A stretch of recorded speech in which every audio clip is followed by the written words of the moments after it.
Fantastic. Thank you so much for having me, and thank you, Jacques, for organizing such a terrific meeting here in Texas. And what a great opportunity for everyone to get together. And we've had terrific speakers so far.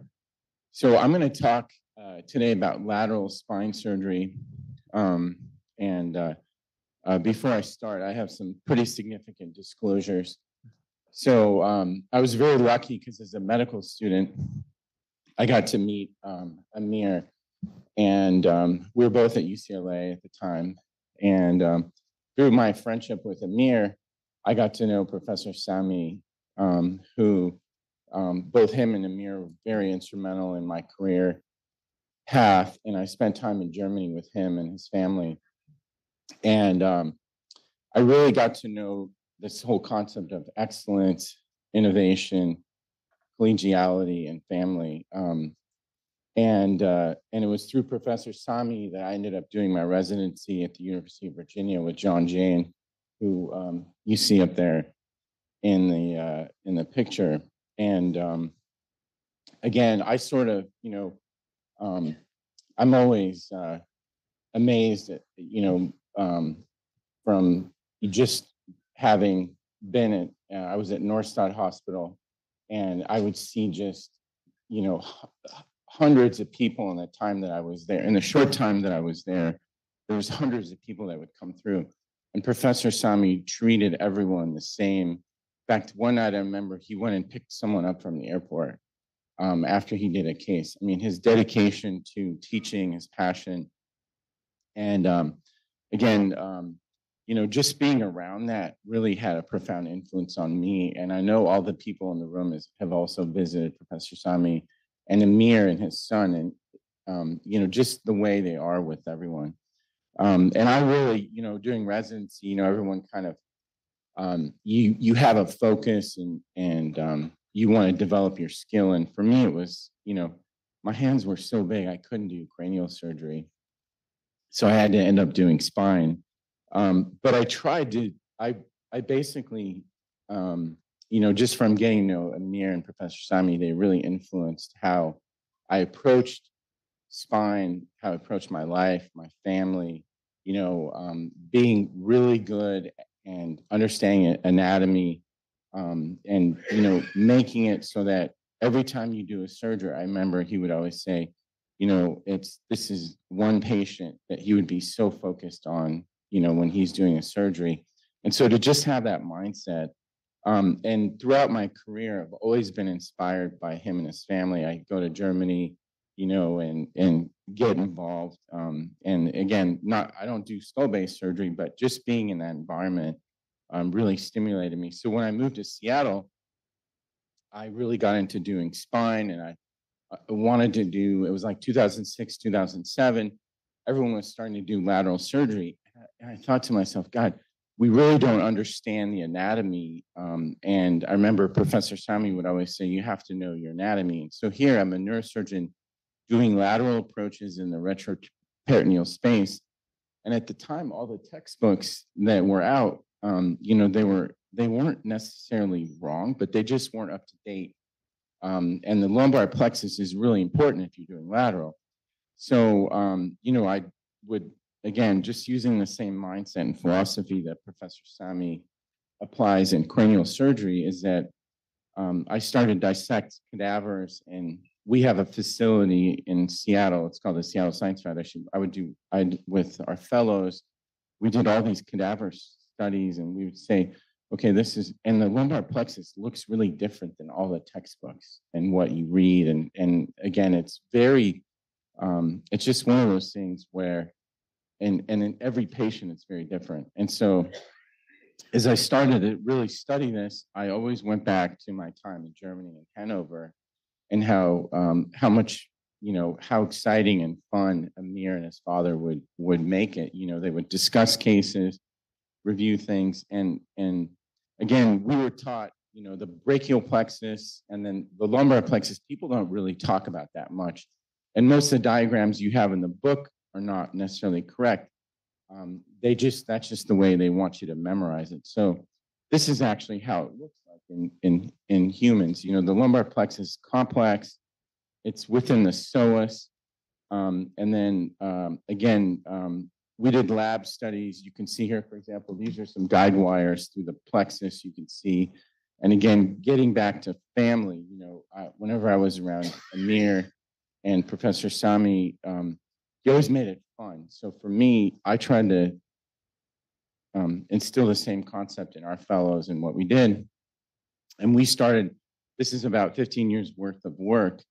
We started doing anatomical diagrams and published a lot of papers about the plexus, about lateral surgery, and really focused on, you know, trying to understand this anatomy.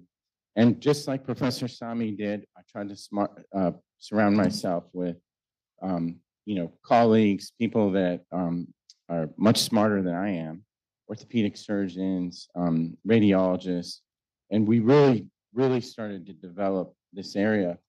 And this is a 3D reconstruction of a lumbar plexus. You can see this looks totally different than all the textbooks that we read, whether it's Gray's Anatomy or Netter's.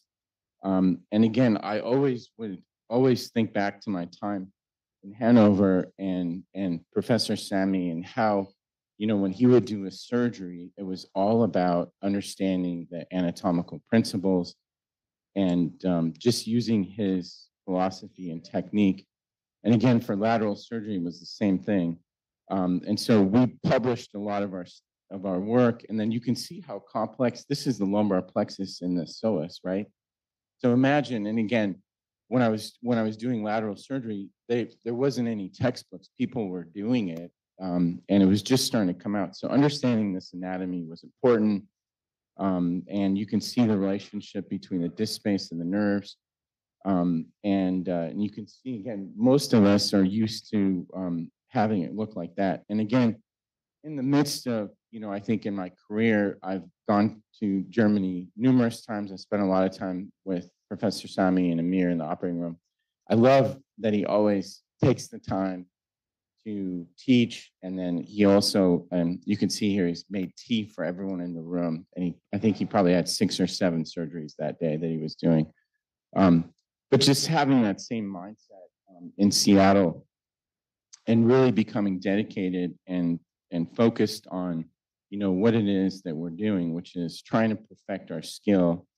But again, you know, concentrating on excellence, innovation, you know, surrounding yourself with colleagues, and again, you know, still having fun and involving your family in the midst of, you know, working hard and operating till late hours of the night. I always remember, you know, Professor Sami and Amir, we always would have fun as well. And so when you're challenged with cases like this, which we showed some of the cases today, you know, do you do a corpectomy? Do you go from the back? You going lateral gives you another option. So you're able to put in a big cage, you can go in laterally, it's minimal blood loss. You can really do it at any level. And if anybody knows the Sami family, Mrs. Sami is a very important person in the Sami family, and she's always, she's kind of the queen of the family and the matriarch. And again, I think for me, I've learned so much about, you know, surgery, excellence, innovation, but most importantly is surrounding yourself with people that you love, and family is so important. And when you're doing lateral surgery, you can put these large implants with wide end plates. The risk of subsidence is lower. You can take out the vertebral body. Again, this is a patient at osteoporosis. Here's another tumor case that I did. I did it from a lateral approach. This is what the incisions used to be like when I would do an open procedure. Through a minimally invasive lateral approach, you can literally, it's like a Band-Aid almost. It's so tiny. And all the companies now make these expandable cages that are terrific because you can put it in and expand it. And again, you can see the amount of, you know, in the cases I think Dan showed, there was collapse and there was pissoning through the end plates because it goes to the hypophyseal ring. Here, the end plates are pretty long, so you can expand that area, and the chance of a fracture is much less. And you can see through that tiny little retractor, you can put this enormous cage and really cover the end plate. And it's great for tumor, trauma, deformity, revision cases. This is a revision case that I did. Here's another case that I did from a lateral approach. This patient had disease everywhere. And like most cancer patients, you know, they had multiple surgeries, chemo, radiation. So what if you could do a smaller procedure like this, where you lose very little blood loss, the patient can go home the next day, and you don't cure them of their cancer, but you're able to keep them going. They get immunotherapy, radiation.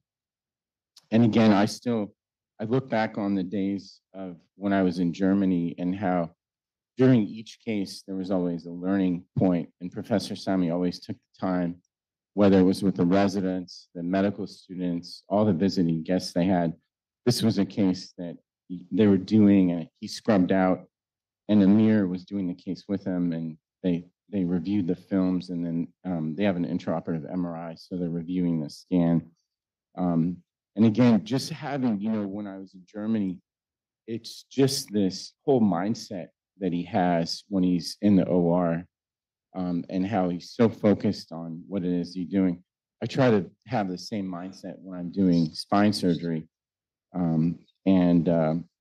Again, you know, these are some more cases that I've done, and I think I've probably done as much, if not more lateral than anyone in the world, especially corpectomies like at L4, L3, low in the lumbar plexus. And again, we've made many trips to Germany. Professor Sami's always been very gracious, and always takes extra time to spend with all the visitors that come through. And we've tried to copy basically what they've done in Germany, in Seattle, in our institute. Again, this is another lateral case. You can see how much you can go all the way posteriorly, anteriorly, take out the entire vertebral body, and put a nice big implant just like that. And then here's a revision case that I did through a lateral approach. I went in, I cut that cage and then put in a new cage, and essentially reconstructed. You can see it there on the post-op image there. And so, you know, when you're tackled with doing revisions, it's really good to be able to do lateral because you're going through new area. It's not scar tissue. And again, it's about 15 years worth of work that we did, and we finally published a book. The first book that's published on the lumbar plexus. And, you know, it was really inspired by my time in Germany and spending time with Professor Sami and Amir. And just like they do, we've sort of tried to have our own educational conferences. We put everything online. Just to give you one example of a course that we have a residence and fellows course. We have faculty from all over that come. These are some of the faculty that come.